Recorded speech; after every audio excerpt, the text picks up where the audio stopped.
Halo, selamat datang kembali di video saya. Terima kasih karena sudah menonton video saya dan meninggalkan komentar di sana. Nah guys, di video kali ini saya ingin memberikan informasi tentang fakta-fakta yang ada di rumah sakit di Jerman, khususnya rumah sakit tempat saya bekerja. Fakta yang pertama adalah perawat yang dinas malam itu hanya ada 1 orang. Jadi, tidak peduli berapapun pasiennya, entah itu di atas 20 pasien atau di atas 30 pasien, perawatnya itu tetap 1 orang. Jadi, perawat-perawat di tempat saya bekerja itu bisa memilih hanya untuk dinas malam saja. Jadi, tidak ada dinas pagi dan tidak ada dinas siang, khusus malam. Kemudian perawat-perawat yang dinas malam, yang spesialis dinas malam itu bisa dinas malam sampai 5 hari atau 5 malam baru mendapatkan libur. Fakta yang kedua adalah tentang pembagian pasien. Kalau di Indonesia, khususnya di tempat saya bekerja dulu di Indonesia, itu pembagian pasiennya berdasarkan jumlah pasien. Jadi satu perawat itu merawat pasien sekitar 5 sampai 6 pasien. Jadi 1:5 sampai 6. Sedangkan di sini, di tempat saya bekerja di Jerman, pembagian pasien itu berdasarkan kamar pasien.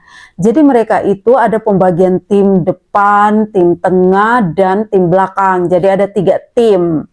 Kemudian, satu kamar kapasitas pasien itu minimal 2 dan maksimal 4 orang. Jadi sebenarnya itu pembagian pasiennya tidak merata. Kadang ada perawat yang hanya pegang 7 pasien, kemudian kadang ada perawat yang megang pasien itu bisa sampai 10 atau 11 atau 12 pasien. Tergantung kalau misalkan tim tengah kamarnya itu full semua atau tim belakang kamarnya full semua, berarti ya dia harus memegang itu karena dia di tim tengah atau tim belakang. Kalau misalkan di depan itu terisi hanya ada 7 pasien atau 5 pasien, ya tetap dia memegang 5 pasien. Karena di sini pembagiannya itu berdasarkan kamar. Fakta yang ketiga adalah kerjasama tim yang sangat bagus, yang sangat kuat. Teamworknya itu kuat sekali di sini.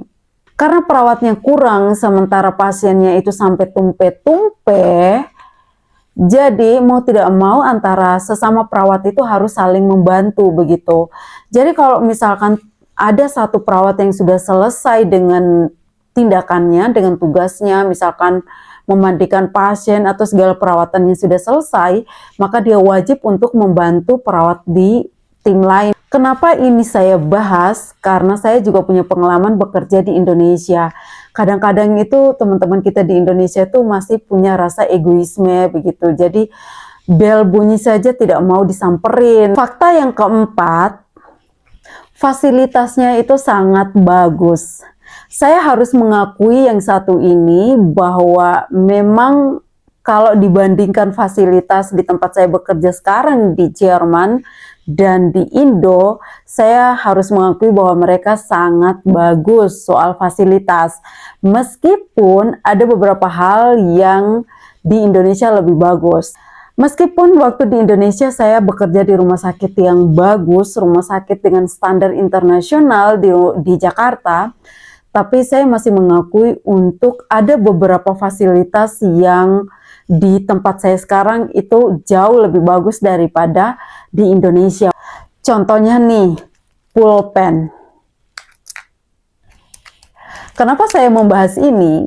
Karena saya mengakui bahwa di tempat saya bekerja dulu di Indonesia, itu kalau kita taruh saja uang di atas meja atau kita taruh saja uang ada di mana, itu tidak akan hilang berapapun uangnya.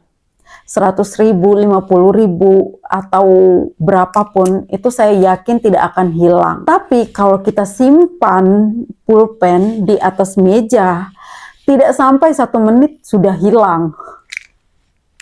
Jadi kalau kita sebagai perawat yang bekerja di rumah sakit, kesulitan kita itu, kekurangan dan kelemahan kita itu adalah pulpen. Sedangkan di tempat saya bekerja sekarang, pulpen itu sudah disiapkan. Bukan hanya pulpen ya, segala macam ATK, itu di nurse station ada satu lemari khusus, itu untuk menyimpan ATK. Jadi di sini guys, teman-teman perawat di sini itu di saku baju itu ada yang bisa sampai 8 pulpen.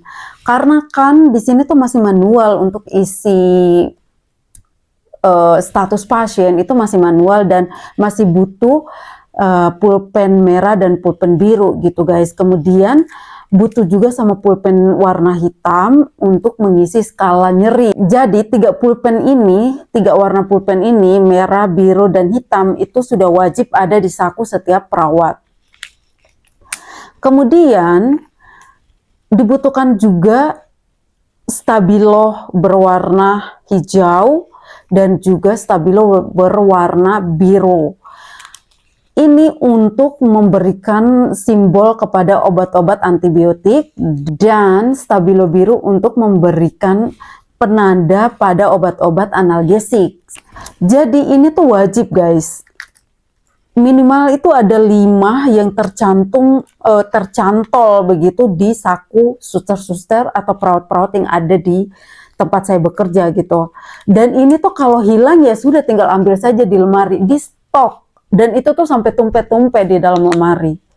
Dan bukan hanya ini ya, ada juga spidol hitam, macam-macam, segala TK ada di situ. Itu fasilitas yang pertama. Fasilitas yang kedua adalah air minum.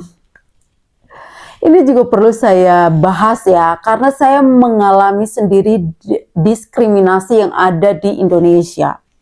Kalau di Indonesia, khususnya tempat saya bekerja dulu, dokter-dokter itu disiapkan air aqua. Bukan air aqua, pokoknya air kemasan, air mineral kemasan. Sedangkan suster-suster itu disiapkan galon. Jadi ada galon yang terpampang nyata di staff room begitu, di ruang perawat. Tinggal kita mau ya kita pakai gelas atau botol minum dan kita ambil di situ kemudian kita minum. Tetapi di sini itu tersedia air kemasan sampai tumpet-tumpet dan itu sudah di stok di setiap ruangan begitu. Jadi kalau mau minum berapapun, mau buang kek, mau buat ke kamar mandi begitu, tidak masalah begitu. Itu adalah fasilitas-fasilitas non medis, fasilitas penunjang ya. Fasilitas yang berikut adalah di setiap kamar pasien itu ada lemari, ada satu lemari yang di dalamnya itu isinya spooling, ada isinya untuk instopper, kemudian ada juga segala ukuran pampers ada di dalam situ, ada underpad di dalam situ, ada persabunan, ada lotion untuk pasien, ada alkohol spray, semua ada di dalam, tertata di dalam lemari dan ada di dalam kamar pasien. Kemudian ada satu lagi yang modelnya itu kayak softtek, itu untuk pasien-pasien yang tidak menggunakan kateter, jadi pelindung untuk BAK. Kalau pampers kan untuk BAB, kemudian ada yang kayak softtek itu untuk BAK. Nah kalau spooling itu saya tahu sih di Indonesia sudah mulai ada satu paketan spooling, jadi kayak spuit atau kayak siring begitu, di dalamnya sudah berisi air steril, aqua steril atau NaCl begitu, saya kurang paham kandungannya. Itu untuk kita spooling, karena pasien-pasien di ruangan saya itu kebanyakan infusnya itu tidak dialirkan tetapi di instopper istilahnya. Di instopper itu maksudnya tidak dialirkan ya, jadi mesti perlu ditutup. Ada satu alat kecil untuk instopper biar darahnya itu tidak keluar. Nah itu tuh di sampai tumpet-tumpet tuh di dalam lemari di dalam kamar pasien. Begitu juga dengan spooling. Jadi begitu kalau misalkan ada antibiotik yang IV, kita spooling dulu baru kita pasang selang infusnya. Nah kemudian instoppernya itu begitu kita buka, nanti setelah infusnya selesai kita ambil baru yang ada di lemari untuk kita pasang lagi. Jadi kita tidak pakai instopper yang lama. Fakta yang kelima adalah di sini tuh ada perawat khusus untuk ambil darah. Jadi selain ada spesialis dinas malam, ini ada juga spesialis untuk ambil darah. Nah guys, perlu kalian ketahui, ini ada fakta menarik begitu. Kalau di Indonesia kan untuk pasang infus dan ambil darah itu kan menjadi makanannya perawat begitu. Tapi kalau di tempat saya bekerja itu sering dilakukan juga oleh dokter. Jadi banyak perawat juga yang tidak mahir untuk ambil darah. Nah begitu saya itu masuk dan saya bisa ambil darah dengan bagus, mereka itu puji saya tuh luar biasa. Itu kan ada perawat khusus yang ambil darah, dan kalau misalkan gagal itu dokter yang ngambil. Sehingga banyak juga perawat-perawat yang tidak punya keahlian, maksudnya tidak mahir untuk ambil darah gitu. Jadi begitu saya itu pintar ngambil darah, mereka puji, mereka cerita. Pokoknya mereka memuji saya tuh seperti saya mendapatkan piagam apa begitu. Padahal itu adalah hal biasa kan guys. Normalnya jumlah perawat di tempat saya bekerja di ruangan saya itu 3 orang untuk pegang tim depan, tim tengah, dan tim belakang. Ditambah dengan ada 1 orang perawat spesialis untuk ambil darah. Spesialis itu saya menamakan sendiri ya guys, bukan spesialis ambil darah, tapi maksudnya memang tugasnya itu untuk ambil darah begitu. Jadi perawat yang spesialis ambil darah ini, dia itu tidak mengikuti operan seperti kami begitu. Kami setelah selesai operan baru dia datang. Jadi kalau kami datangnya jam 6, dia itu baru datang di jam 7. Kemudian tugasnya itu ya cuman mengambil darah, kemudian ya pasang-pasang infus khusus untuk pasien yang memang mendapatkan cairan misalkan 24 jam atau 12 jam. Ruangan saya itu ruang bedah. Jadi tidak semua pasien itu mendapatkan infus 24 jam gitu.